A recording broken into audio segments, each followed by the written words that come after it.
नमस्कार, स्वागत है आप सभी का भारत टीवी लाइव में। आपके साथ मैं हूं अंजलि त्यागी। आइए खबरों की शुरुआत करते हैं। भोपाल के पिपलानी इलाके में रहने वाले युवक ने 15 सितंबर को घर में फांसी लगाकर सुसाइड किया था। इस मामले में मृतक की मां ने पुलिस को एक सुसाइड नोट दिया था, जिसमें बिलखिरिया थाने के एक आरक्षक की प्रताड़ना से तंग आकर जान देने की बात लिखी है। आरक्षक पर कार्रवाई की मांग को लेकर मृतक की मां की ओर से पुलिस उपायुक्त कार्यालय में भी शिकायत की गई है। इधर एसीपी दीपक नायक का कहना है कि घटना के बाद स्थल निरीक्षण के दौरान सुसाइड नोट नहीं मिला था। बाद में मां ने ये नोट सुपुर्द किया, जिसकी हैंडराइटिंग एक्सपर्ट से जांच कराई जा रही है। जांच के बाद आगे की कार्रवाई तय की जाएगी। बता दें कि सचिन दमाड़े ने पिपलानी स्थित अभिनव कैंपस में मां के साथ रहता था। वे कार शोरूम में जॉब करता था। उसने अपने घर पर 15 सितंबर को आत्महत्या कर ली थी। इस समय वे घर में अकेला था।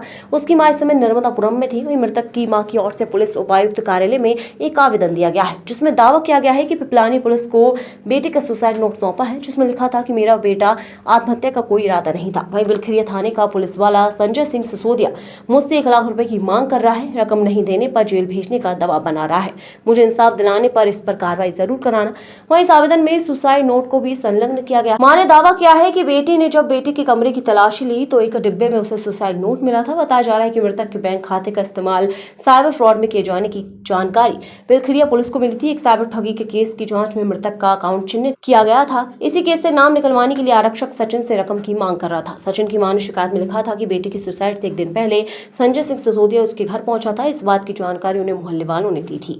ये शुरुआत जब 15 सितंबर को ये घटना हुई थी, तो जहाँ पे लड़का ये रहता था, हमारी टीम के द्वारा वहाँ पर जाके के थाने स्तर पे जो टीम गई, वहाँ पे आसपास जो सर्च किया था, हमें कोई सुसाइड नोट वगैरह घटना स्थल से जहाँ से रहता था वहाँ से बरामद नहीं हुआ। कुछ दिनों बाद में इनकी माताजी ने आके एक सुसाइड नोट हमें प्रस्तुत किया, जिसको हमने विधिवत जब्त भी किया हुआ है, क्योंकि शुरुआत में हमने इनसे उसकी नेचुरल राइटिंग वगैरह के कुछ सैंपल्स मांगे थे, जो कि उनके द्वारा हमें प्रोवाइड नहीं किए गए थे।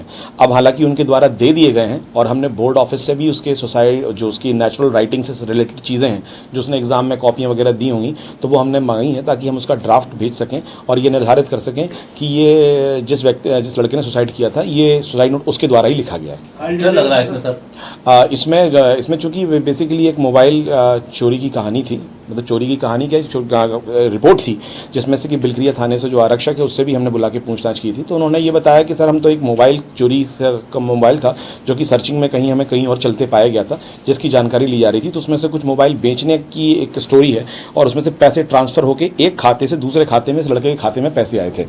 ये चूंकि उसने हमें वर्बली भी कहानी अपनी बताई, उसकी स्टेटमेंट में अपनी उसने कहानी बताई। 1 लाख रुपए की जो मांग की आरोप लगे हैं, इसकी जांच करेंगे क्या?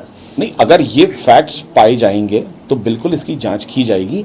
और चूंकि जो हमें उस बिलखिरिया थाने के आरक्षक ने बताया हुआ है, वो ये बताया कि उसने जिस लड़के ने सुसाइड किया है, इसको तो उसने बुलाया ही नहीं था। बेसिकली फ़ोन एक इसके पीछे की लड़का था, जिस तरह से फ़ोन मिला था, उसको बुलाया हुआ था, इस लड़के को नहीं बुलाया हुआ। उसके बयान क्या हुआ? उसके बयान में भी ये वाली बात नहीं आई है, पैसे वाली ऐसी कोई बात नहीं आई है। ये इनकी जो सुसाइड नोट जो दिया गया है, उसमें ये वाली फैक्ट्स आया, सही में आया। तो उसका हम अभी सैंपल करा के और उसको ड्राफ्ट बना के भेजेंगे। फिलहाल खबरों में बस इतना ही। बने रहिए भारत टीवी लाइव के साथ। नमस्कार।